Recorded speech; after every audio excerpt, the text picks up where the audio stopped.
The Robins have gone out of the FA Cup at the International Stadium this evening, and Phil Parkinson joins us.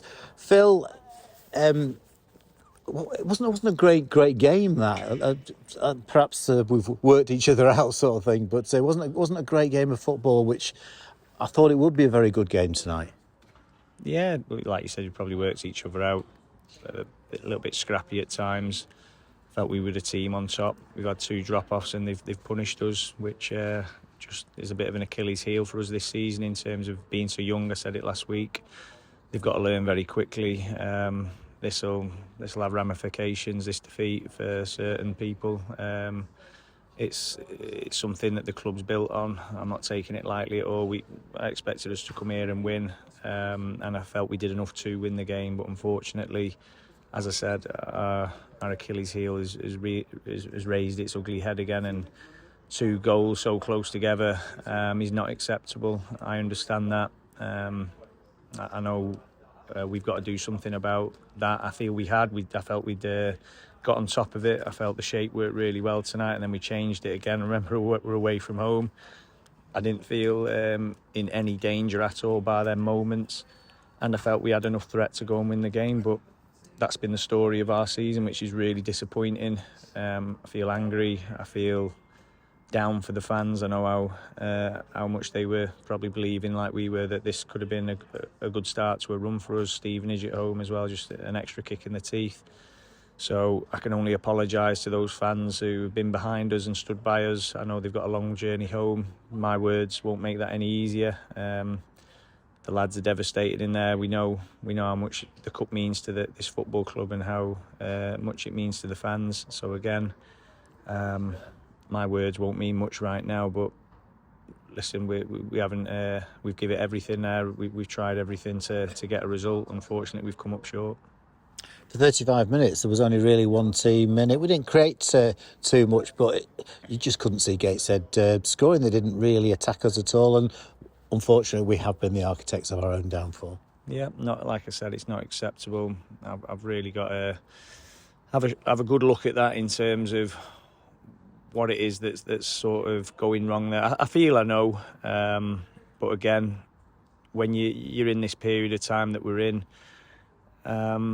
you've got to sort of get through these tough periods of not accepting these results, but sort of learning from these results. Like I say to the players, they're no losses, they're only learning opportunities. So we've got to learn quickly in certain situations, certain scenarios. I mean, this is a massive game for us, and to not be switched on or not to be able to reset yourself after that first goal when we were in no danger, we were well on top of the game, is just soul destroying, if I'm honest with you, because everybody's working exceptionally hard.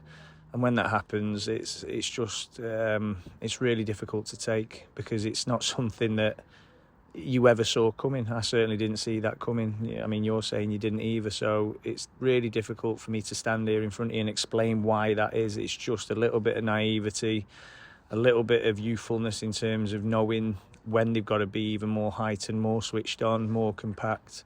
But you're talking about 10 minutes in a game, which is a 90-minute game of football. You can't keep conceding 2 goals and expect to always win a game. I know we've been scoring lots of goals and we created chances again. That's the type of team we are. We're not a 1-0 team. I'd love us to get them now and again, but we're not that type of team. We're an attacking team. We've got to learn to be more resilient.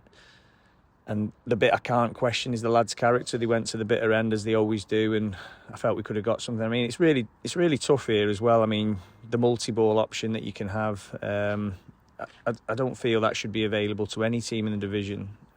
So when it goes off the pitch at a place like Gateshead, surely the 4th official can be rolling the ball on. When a ball boy's got to go in the stand to retrieve the ball, or 30, 40 metres away to get the ball, and there's no getting away from it. It's tactical. You can see him telling him to slow down and calm down. It's like that kind of thing. The league's got to look at that at venues like this. They'll say, well, you got the option of the multi-ball, but they're used to using the multi-ball. So they've got to use common sense and add the appropriate time on. 4 minutes 41, whatever it was, is an absolute disgrace. The ball was barely on the pitch. So yeah, that's tough as well. But the home field advantage, they've used it for them. They'll say, well, we should have had the multi-ball.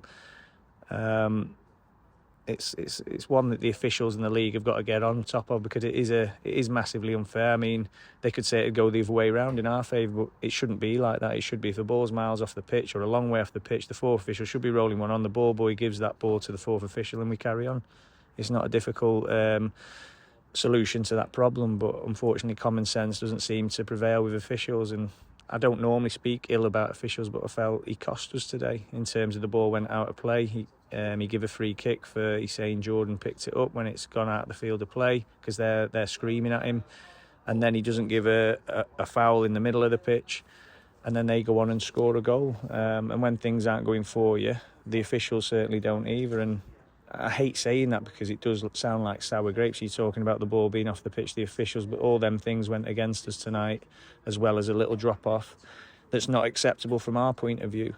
So we've got to reset ourselves, go again. We've got a real tough run of games coming up, another big away trip to Torquay, Oldham, Wrexham, some really, really massive games. So again, they're good for us to go into because the lads have got to be bang at it.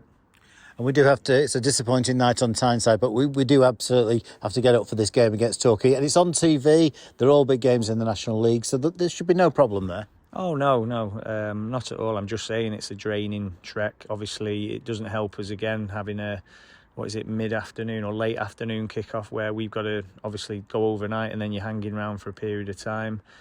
So it's not ideal preparation, but we'll do it as well as we can. We know what we're walking into, and we'll go full of confidence. But yeah, it's a real down low evening. It's one that I'm really finding it tough to take and tough to stand in front here to explain why that's happened, and it's happened because of a small drop off in a game where we've got to show more resilience.